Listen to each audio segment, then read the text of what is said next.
Today we will talk about effective exercise for the dynamic apnea bifins, which can be helpful for both beginner and intermediate freedivers. The exercise calls over-under. We will discuss how it works, how you can adjust it for your level, what is the benefits, and also you're going to see how it looks like just in a few minutes. So how it looks like, the simple explanation: freediver swimming underwater a certain distance, then come up and then swimming on a surface without actually having any rest. So there is two variations how you can do this exercise. The first variation, a freediver doesn't use any weight belt or neck weight. In this case, more likely freediver doesn't use the wetsuit as well, because in this case you're going to be too positive. So this variation is like logistically a little bit more easier, because you can come up at any moment and then continue on the surface, and then you can start your dive at any moment and continue underwater. So logistically it's a little bit more easier. However, I personally don't really like this option, because even if you don't use the wetsuit and you just swimming in your swimsuit and you are positive buoyant, then your technique is going to be compromised. So occasionally, from time to time, you can do these options, so you can do this version, because okay, if you do it like rarely, then it's probably not going to negatively affect your technique. But if you do this exercise regularly and then you always swimming like while positive buoyant, then you're going to compromise your technique, and then your technique is going to be adjusted to the positive buoyancy, right? And I personally don't like this idea. So this is why I, and also like my students, like my master freediver students, when they training this exercise, we're swimming a certain distance with a weight belt or neck weight, and then we swim a certain distance on the surface without it. So in this case, there is a disadvantage that you always, when you're swimming on a surface, you're always supposed to come back in the same time. Because let's say you swim 20 meters, 25 meters underwater, let's say you take off your neck weight and then you continue on the surface, so you're supposed to come back in the same point to be able to put the neck weight back on your neck, right? So this is a kind of disadvantage, like logistical disadvantage. However, for me it works fine, because I always swim, let's say, 2 laps underwater and 2 on the surface. So for me, like when I'm training this exercise, when I'm doing this exercise in our swimming pool, let's say I'm swimming 44 meters under the water and then 44 meters on the surface. So for me, logistically it's easier, right? I swim 44, I take off my lobster neck weight, and then I swim on the surface, I come back, I put my neck weight back, and then I swim again 44 meters under the water. And recently, for example, we was in a Marijuana resort in a Kopanjan. This is a nearby island, and then the depth, the length of the pool is 28 meters.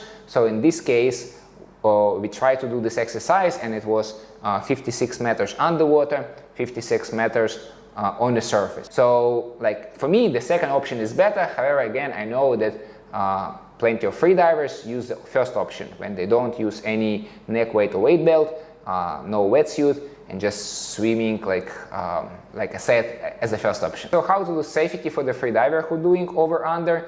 Obviously, you don't need to do the safety when freediver swimming on the surface, right? So you only do the safety when it is underwater part. And where the safety diver exactly depends how intense the exercise. So if the exercise is light, technically your safety body can be on the side of the pool. If the exercise is intense, then your safety body is supposed to be swimming right next to you.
And if you like this video, click the like button and click the subscribe button if you haven't subscribed to my channel yet, because this is going to help you to become a better and safer freediver. How you can adjust the intensity for your level? First option is pretty obvious. You can vary the distance which you swim underwater or the distance which you can swim on the surface. So obviously, if you want to make exercise more intense, you can increase the distance underwater or decrease the distance on the surface, or do the both. If, let's say, you want to make it really intense, let's say you can swim 100 meters underwater, 50 meters on the surface, and then again 100 meters underwater, and keep doing this. So then it's going to be like really intense exercise. But if you want to make it like more simple, you can, for example, swim 25 meters underwater, then 75 meters on the surface, and then just repeating this cycle. So you can choose what you want. Do you want like intense exercise, or you want to have a like light exercise? I consider this exercise, when I do this exercise,